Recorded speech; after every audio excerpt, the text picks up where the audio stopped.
Hello, salut à toutes et à tous et j'espère que vous allez bien. Bienvenue dans ce nouvel épisode. Aujourd'hui, je vais reproduire un concept que j'ai vu sur les réseaux sociaux où en fait les gens donnent un certain nombre de conseils en fonction de leur âge.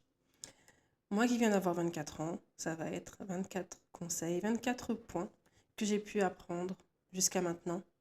Des points qui me font sens, qui me semblent importants et que j'avais envie de te partager parce que ça me fait quand même quelque chose d'avoir 24 ans. En fait, ça marque plusieurs choses. Ça marque le début, euh, je dirais pas d'une nouvelle vie, mais en tout cas d'une vie alignée à ce que moi je veux. Et ça marque aussi une nouvelle moi, plus âgée. Enfin, j'amplifie de ouf parce que 24 ans, voilà, c'est pas si vieux que ça. Mais quand même, j'ai plus 20 ans, j'ai plus 21 ans. Et puis même, je me rends compte que je suis vraiment plus la même personne qu'il y a quelques années même qu'il y a quelques mois parce que on évolue très rapidement, je dirais. En peu de temps, mais on évolue. Et donc, moi, ça m'a marqué et je voulais en fait laisser une trace de ces 24 ans-là à travers ce podcast, à travers cet épisode. Donc, commençons. Premier point, la vie est une lutte. Cette phrase, c'est un oncle à moi qui me l'avait dit une fois. Donc, il était venu à la maison, on discutait de tout et de rien. Et puis, il m'a dit ça comme ça. Tu sais, ma fille, la vie est une lutte. Alors moi, à ce moment-là, je n'avais pas réellement pris conscience du poids de cette phrase, de sa signification et de son importance. Pourquoi la vie est une lutte? Pourquoi devoir se battre? Pourquoi? Et donc, plus j'avance, je vis ma vie, j'ai mes épreuves, mes difficultés, mes réussites, mes échecs. Ben oui, ça prend son sens. La vie est une lutte parce que peu importe tes projets, peu importe ce que tu veux faire, il va falloir te battre. Après, ça remet aussi en question cette notion de méritocratie euh, qui est revenue dans un podcast que j'avais écouté de Mourad Tellab. Euh, Justement, son invité disait que ça n'existait pas.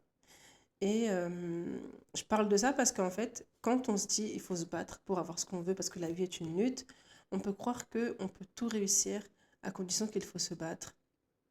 Mais si tu prends un point de vue sociologique, tu sais que tu n'as pas le même point, que les gens n'ont pas le même point de départ, qu'ils ne partent pas du même point de départ, donc forcément l'arrivée sera différente ou peut-être même qu'il n'y aura pas d'arrivée pour certaines personnes.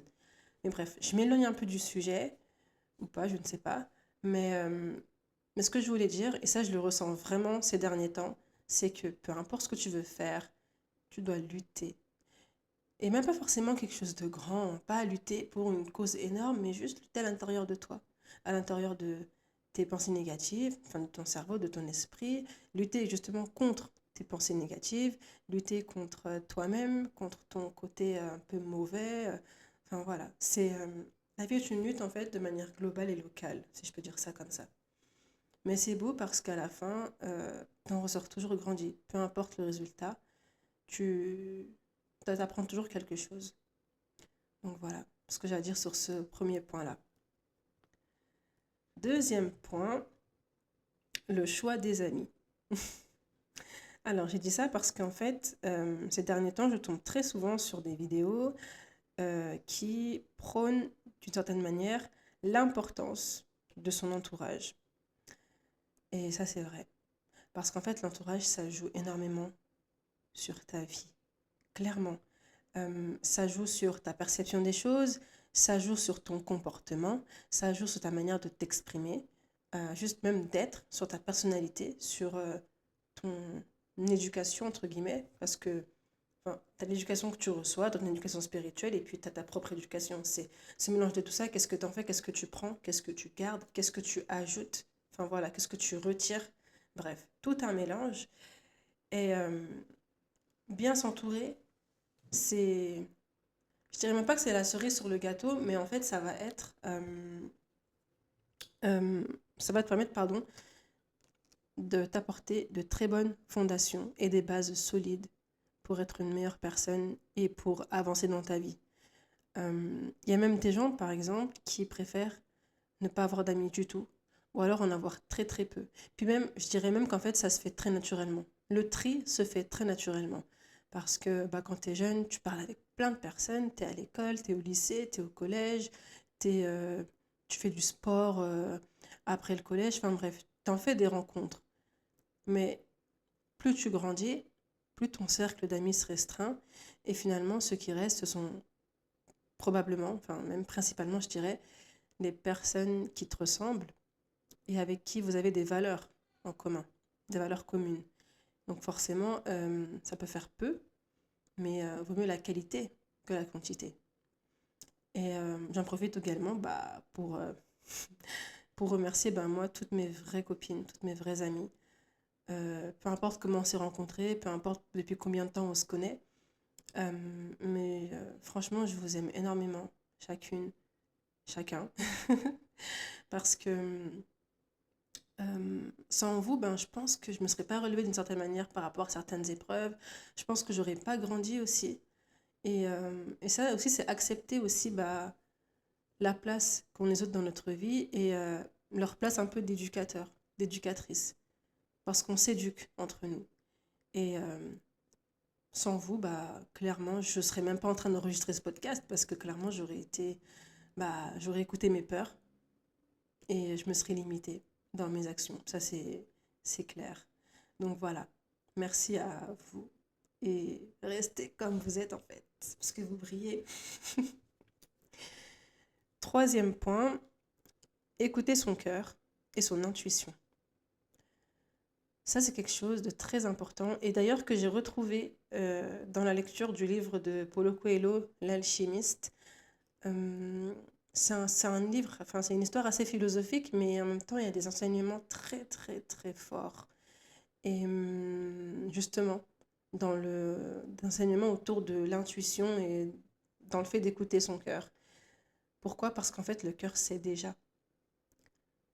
Ton intuition sait déjà. Les yeux de l'âme. Je ne sais pas si je peux dire ça comme ça, mais l'intuition, selon moi, c'est les yeux de l'âme. Et c'est cette partie invisible qui sait tout, tu vois, qui qui t'envoie des signes quand tu fais quelque chose, quand tu es en présence de quelqu'un, et que ton cœur devient lourd, ou que tu as des frissons, ou que tu ressens quelque chose d'étrange, prends ça en compte. Prends ça en compte parce que ce n'est pas prendre à la légère. Et justement, en fait, tous ces points-là que tu ressens au début, ils reviendront, ils reviendront, ils reviendront, jusqu'à ce que tu comprennes ce qu'il y a à comprendre.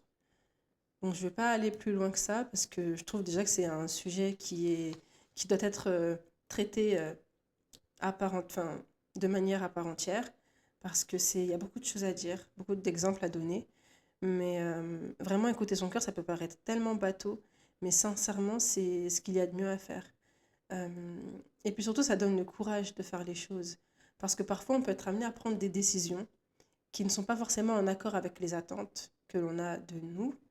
Mais au fond de nous, on sait. On sait que c'est ce qu'il faut.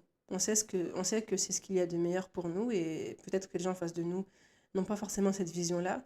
Mais si toi, tu sais, ça suffit. Si toi, tu sais, ça suffit. Et trouve ton courage. Et bats-toi parce que la vie est une lutte. Encore une fois. Quatrième point, les erreurs font partie du processus. Alors, j'ai fait un podcast sur ça, ça doit être l'épisode 3 ou 4, je sais plus. Et, et justement, oui, les erreurs sont très importantes. Quand je parle d'erreurs, je parle d'actions involontaires, en tout cas, de mauvaises actions, entre guillemets, involontaires, dans le but d'apprendre. Je précise parce que, voilà, il y a faute et il y a erreur, hein. Je ne veux pas faire du mal à quelqu'un en me disant, pardon, je n'ai pas fait exprès alors que j'étais consciente de ce que j'ai fait. Non, là, c'est vraiment l'erreur dans le sens involontaire, mais qu'à la suite, tu en tires des leçons et ouais, tu en tires des leçons, tout simplement. Pour donner un exemple, cette semaine au travail, j'ai pu découvrir une autre branche du métier, enfin si je peux dire ça comme ça. Et en fait, des erreurs, j'en ai faites, tu vois. Mais je me suis rendu compte que le travail que je fais sur moi-même, le fait de suivre une thérapie, de changer ma vision de moi-même, en fait, ça m'a vraiment aidé à ne pas être dure envers moi.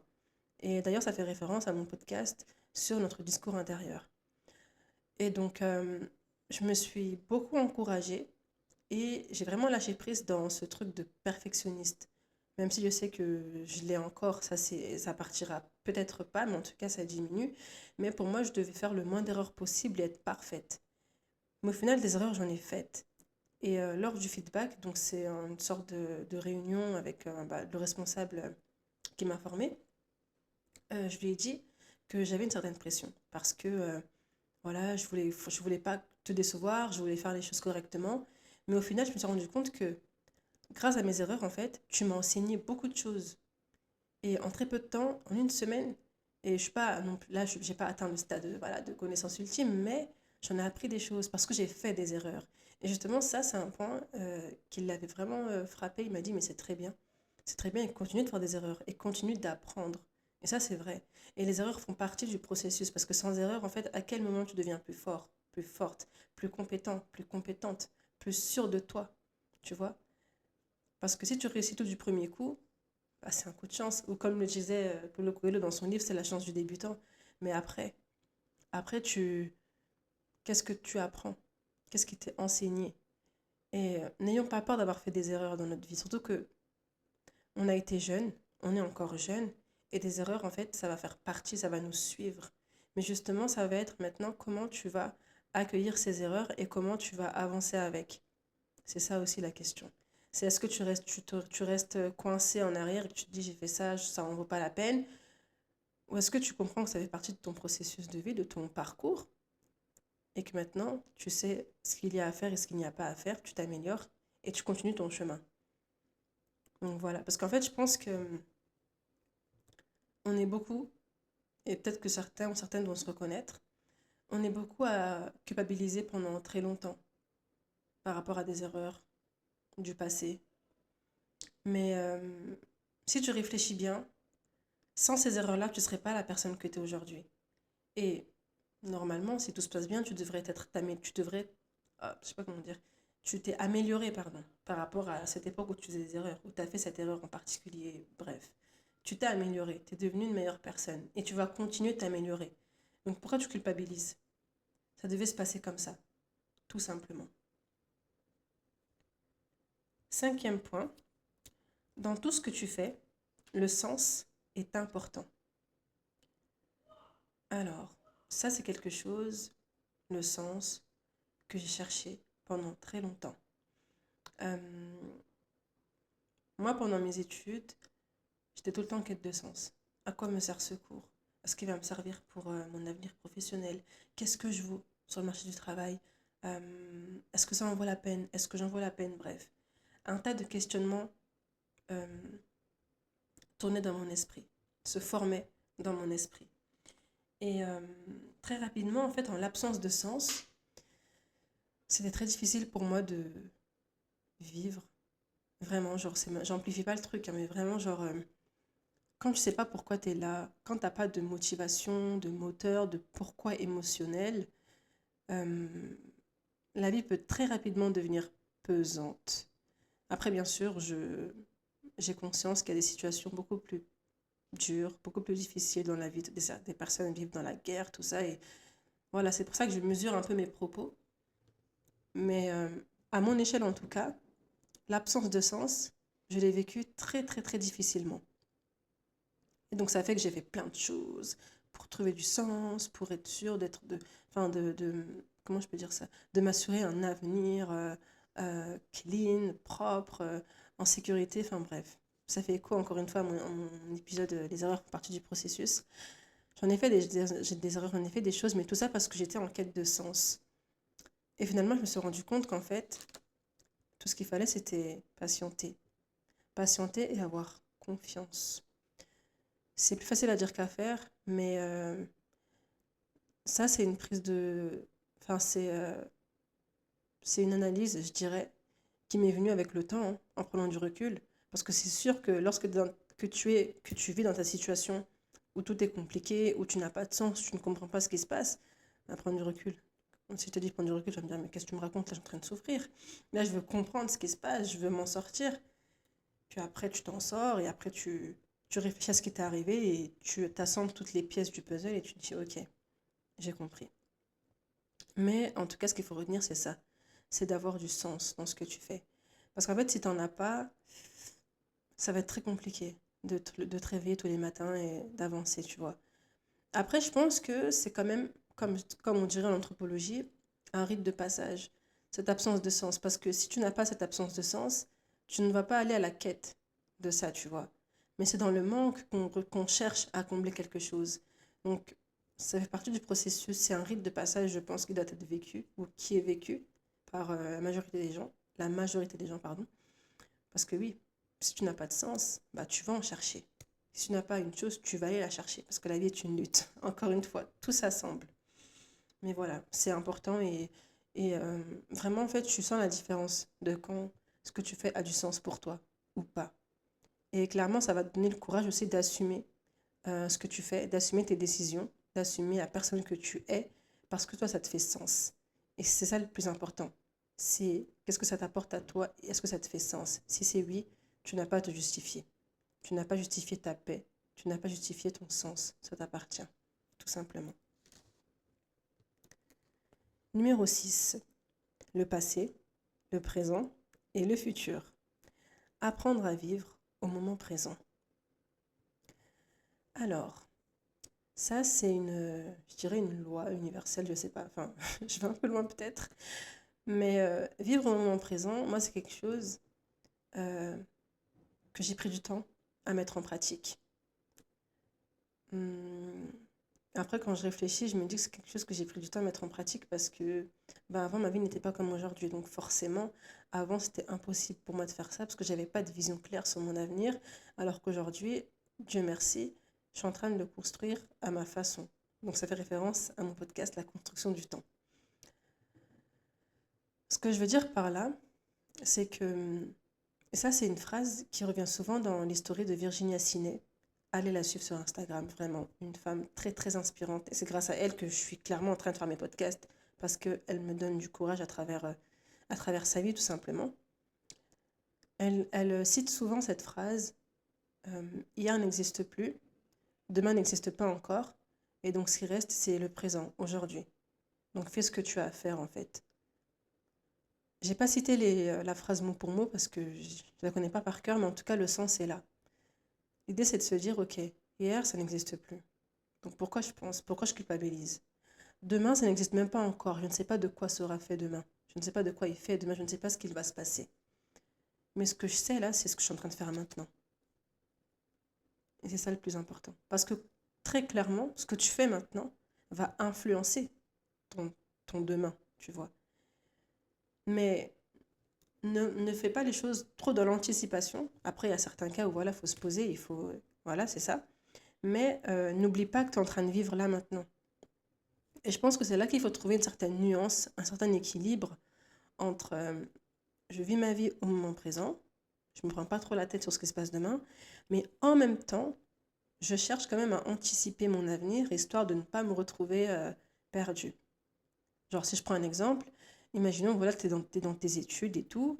euh, Tu sais très bien que là, ton objectif, c'est d'obtenir ton diplôme pour avoir un métier. Ok. Et donc, ce que tu vas faire, c'est qu'en fait, tu vas tout simplement vivre au moment présent, vivre chaque jour en accord avec ton objectif. Donc, c'est ce qui va te permettre de rester focus. Mais tu vas vivre le processus jour par jour pour atteindre ton diplôme, pour atteindre ton objectif. Donc, tu vois, en fait, je ne sais pas comment faire le lien, mais le présent est lié au futur. Donc, ce que tu fais aujourd'hui aura un impact pour demain. Mais n'oublie pas de vivre aujourd'hui. C'est vraiment ça l'idée que je veux transmettre. N'oublie pas de vivre aujourd'hui. Parce que sinon, en fait, c'est de la pression mentale. C'est c'est un poids qui est trop lourd. Et, hum, et c'est dommage de se faire autant de mal, je dirais.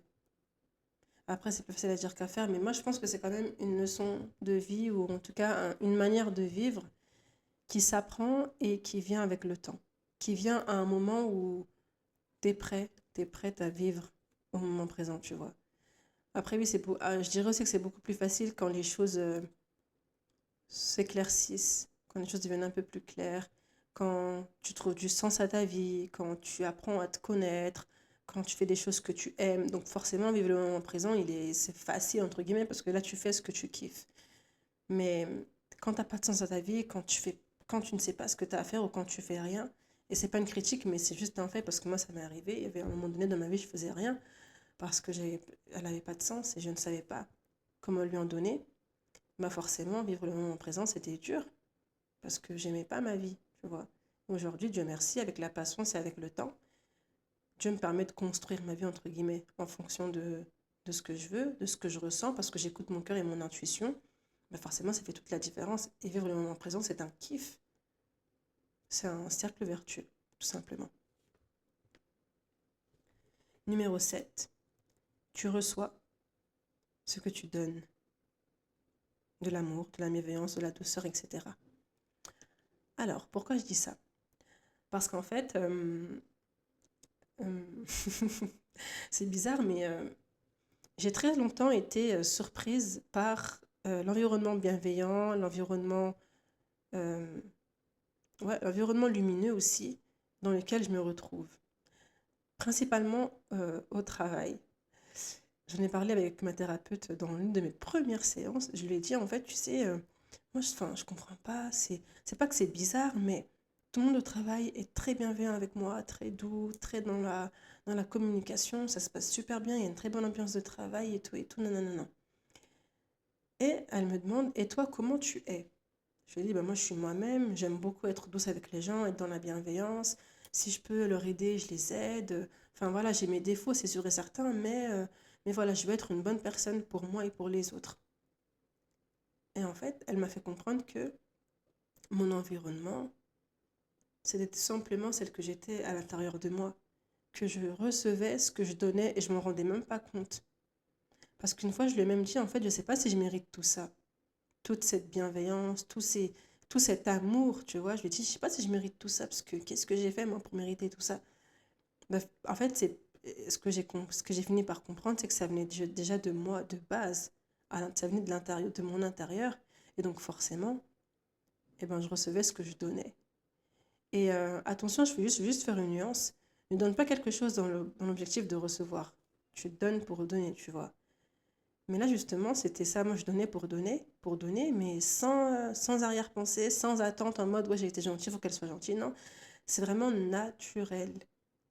Et finalement, tu te rends compte que oui, tu reçois ce que tu donnes et c'est réel. Et ça m'a frappée. Parce que je me suis dit, ah ouais, enfin, c'est vrai, honnêtement, je ne comprenais pas pourquoi autant de gentillesse, pourquoi autant d'amour, pourquoi autant de sourire. Mais en fait, c'est parce que de base, je suis comme ça aussi. Dieu merci. Et donc, forcément, j'attire des personnes comme moi et je reçois ce que je leur donne. Je reçois beaucoup d'amour, beaucoup d'affection, beaucoup de bienveillance, beaucoup de douceur, beaucoup de ci, beaucoup de ça, parce que je le donne. Et ça, c'est puissant. Et c'est là que tu te rends compte que tout est énergie, tout est logique, et que oui, en fait, sois toi-même, et Dieu te mettra dans un environnement où, enfin, en tout cas, à ta hauteur et à ce que tu mérites. Et ça, c'est beau. 8e point, l'importance d'apprendre à se connaître. Ça, clairement, c'est mais hyper important. Parce qu'en fait, ça va te permettre, comment dire, d'améliorer tes relations avec les autres. Parce que tu te connais. Tu vas savoir quels sont tes points forts, tes points faibles, quelles sont tes qualités, tes défauts, et tu vas communiquer sur ça. Tu vas agir en fonction de ça. Et les personnes qui t'aiment réellement, elles comprendront tes limites, elles comprendront ta manière de voir les choses, et elles les accepteront, tu vois, et elles vont pas essayer de te faire changer. Chacun est comme il est. On s'accepte tel que l'on est, mais on ne franchit pas les limites de l'un et de l'autre, tout dans le respect. Et donc forcément, si tu te connais, tu auras plus de facilité à le faire, à poser tes limites, à communiquer, à réagir, à agir, etc. etc.